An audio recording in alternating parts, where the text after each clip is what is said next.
चलिए आज की इस गहरी पड़ताल को शुरू करते हैं। हमारे पास ट्रेडिंग साइकोलॉजी पर लिखी गई कुछ बेहतरीन किताबों और लेखों का एक तरह से खजाना है। बिल्कुल। और देखिए, जब भी हम ट्रेडिंग की बात करते हैं तो दिमाग में क्या आता है? Charts, candlestick patterns, fancy indicators, है ना? हाँ, मतलब पूरी तरह से तकनीकी ज्ञान और रणनीति। बिल्कुल। लेकिन हमारे हाथ एक ऐसा आंकड़ा लगा है जो इस पूरी सोच को पलट कर रख देता है। कौन सा आंकड़ा? आंकड़ा कहता है कि ट्रेडिंग में सफलता 85%। 85%? हाँ, 85% मनोविज्ञान पर और सिर्फ, आप सोचिए, सिर्फ 15% तकनीकी ज्ञान पर। यह तो अविश्वसनीय है। सही में ये तो दिमाग घुमा देने वाला आंकड़ा है। इसका मतलब तो ये हुआ कि ज्यादातर लोग गलत चीज पर ध्यान दे रहे हैं। हाँ, मतलब सारी मेहनत चार्ट्स और एनालिसिस पर और असल खेल तो दिमाग में चल रहा है। आज हम इसी खेल को समझने की कोशिश करेंगे। तो हमारी पड़ताल का मिशन यही है।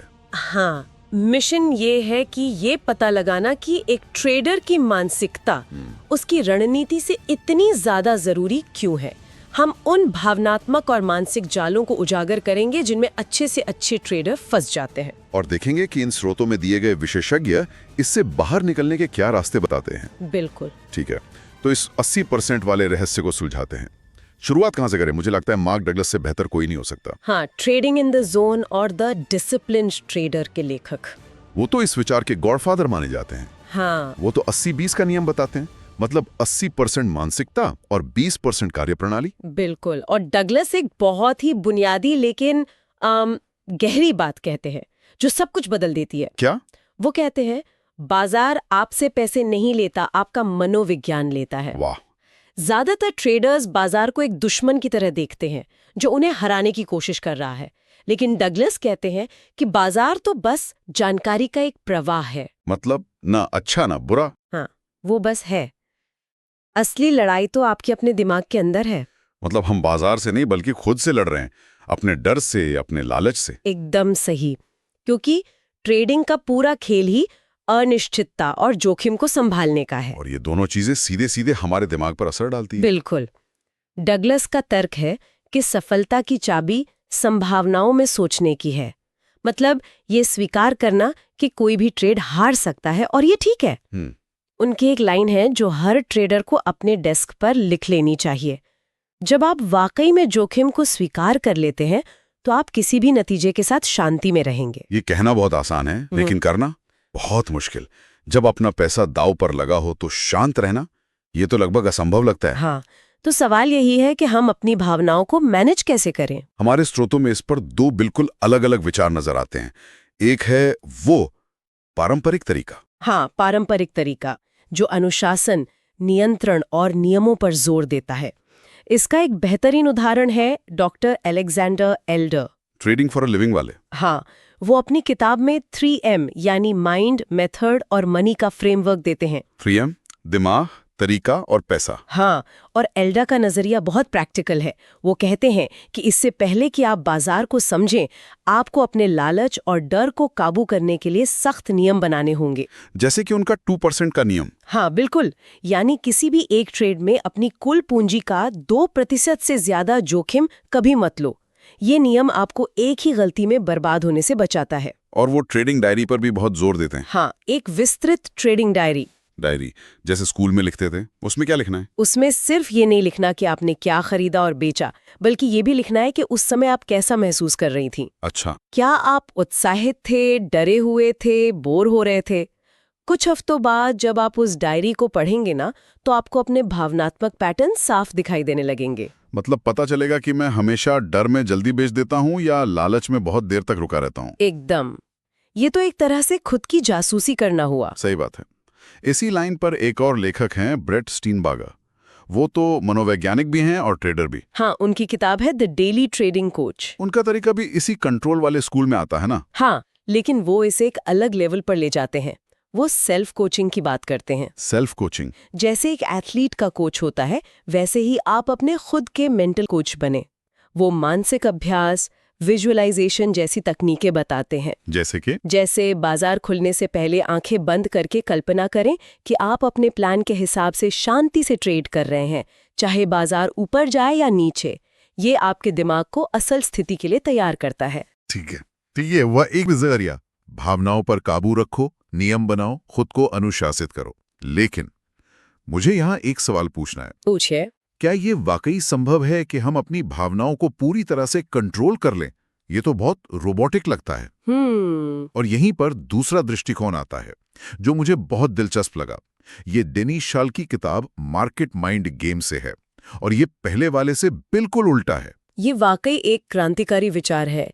जहां पारंपरिक सोच कहती है भावनाओं को दबाओ, वहीं शाल कहती है भावनाओं को सुनो। हाँ, उनका एक बहुत मशहूर वाक्य है, आपकी भावनाएं आपका डेटा है। भावनाएं डेटा है। इसका क्या मतलब हुआ? शाल का मानना है कि बाजार कोई गणित की पहेली नहीं है जिसे हल करना है। ये इंसानों की उम्मीदों, डरों और धारणाओं का खेल है। अच्छा। और भावनाएं इस खेल को समझने के लिए बहुत जरूरी जानकारी देती हैं। उन्हें दबाने का मतलब है कि आप जरूरी डेटा को नजरअंदाज कर रहे हैं। तो मतलब अगर मुझे डर लग रहा है तो उसे दबाऊं नहीं? अगर आप डर को डेटा के रूप में देखते हैं तो आप पूछ सकते हैं, ये डर मुझे क्या बताने की कोशिश कर रहा है? बिल्कुल। शायद ये बता रहा है कि आपका पोजीशन साइज बहुत बड़ा है, या मैं बाजार की अनिश्चितता को ठीक से समझ नहीं पाया हूँ। बिल्कुल, ये तो बहुत शक्तिशाली विचार है। शेल कुछ और भी दिलचस्प अवधारणाएं पेश करती हैं। एक है साइकोलॉजिकल कैपिटल, मतलब मनोवैज्ञानिक पूंजी। ये क्या चीज है? इसे ऐसे समझिए जैसे आपके फोन की बैटरी होती है। फोन की बैटरी? हाँ, आपके पास हर दिन सीमित मानसिक और भावनात्मक ऊर्जा होती है। हाँ। हर फैसला, हर विश्लेषण, हर ट्रेड उस बैटरी को थोड़ा कम करता है। ठीक है। अगर आप लगातार तनाव में हैं, नुकसान से जूझ रहे हैं, तो आपकी साइकोलॉजिकल कैपिटल यानी मनोवैज्ञानिक पूंजी खत्म हो जाती है। और जब बैटरी लो होती है तो हम खराब फैसले लेते हैं। एकदम सही। जैसे हम अपने पैसों का हिसाब रखते हैं, वैसे ही हमें अपनी इस मानसिक ऊर्जा का भी हिसाब रखना चाहिए। मनोवैज्ञानिक पूंजी तो समझ में आती है, अपनी दिमागी ऊर्जा को मैनेज करना। लेकिन ये दूसरा वाला, फ्रैक्टल इमोशनल कॉन्टेक्स्ट, ये तो बहुत अकादमिक लगता है। हाँ, सुनने में थोड़ा भारी लगता है। क्या इसका मतलब ये है कि मेरे बचपन की कोई बात मेरे आज के ट्रेड पर असर डाल सकती है? ये कैसे हो सकता है? बिल्कुल, और ये उतना अजीब नहीं है जितना सुनने में लगता है। सोचिए, बाजार एक ऐसी ताकत है जिसका कोई चेहरा नहीं है, जो हमसे बड़ी है और जिसके नियम कभी-कभी समझ नहीं आते। बचपन में हमारे लिए ये रोल कौन निभाता था? माता पिता या कोई टीचर? हाँ, शल कहती हैं कि हम अनजाने में ही बाजार के साथ भी वैसा ही रिश्ता बना लेते हैं। मतलब हम बाजार में अपने माता पिता को देख रहे हैं? एक तरह से हाँ। अगर बचपन में आपको हर काम परफेक्ट करने के लिए कहा गया, तो हो सकता है आप बाजार में भी हर ट्रेड को जीतने की कोशिश करें और एक भी नुकसान आपको भावनात्मक रूप से तोड़ दे। और अगर माता पिता बहुत सख्त थे, तो हो सकता है आप बाजार से लड़ें और स्टॉप लॉस का सम्मान न करें क्योंकि आप हार नहीं मानना चाहते। अरे बाप रे! ये गहरे पैटर्न हैं जो हमारे अवचेतन में छिपे होते हैं और हमारे फैसलों को नियंत्रित करते हैं और हमें पता भी नहीं चलता। ये तो डरावना भी है और आंखें खोलने वाला भी। तो अपनी भावनाओं को समझने के लिए शल कोई टूल भी देती हैं? हाँ, वो FAD स्पेक्ट्रम की बात करती हैं। FAD फियर यानी डर, एंजाइटी यानी चिंता और डाउट यानी संदेह। वो कहती हैं कि ये जानना कि आप इस स्पेक्ट्रम पर कहाँ हैं एक शक्तिशाली उपकरण हो सकता है। कैसे? ये सिर्फ डरने या न डरने के बारे में नहीं है, बल्कि ये समझने के बारे में है कि डर किस तरह का है। क्या ये नुकसान का डर है या मौका चूक जाने का डर है? फोमो। अच्छा, डर के भी प्रकार हैं। हाँ, चिंता भविष्य को लेकर होती है, जबकि डर वर्तमान को लेकर। ये बारीक फर्क समझने से आप अपनी प्रतिक्रिया को बेहतर ढंग से नियंत्रित कर सकते हैं। ठीक है, तो भावनाओं को समझना एक हिस्सा है, एक तरफ उन्हें नियंत्रित करो, दूसरी तरफ उन्हें डेटा की तरह इस्तेमाल करो।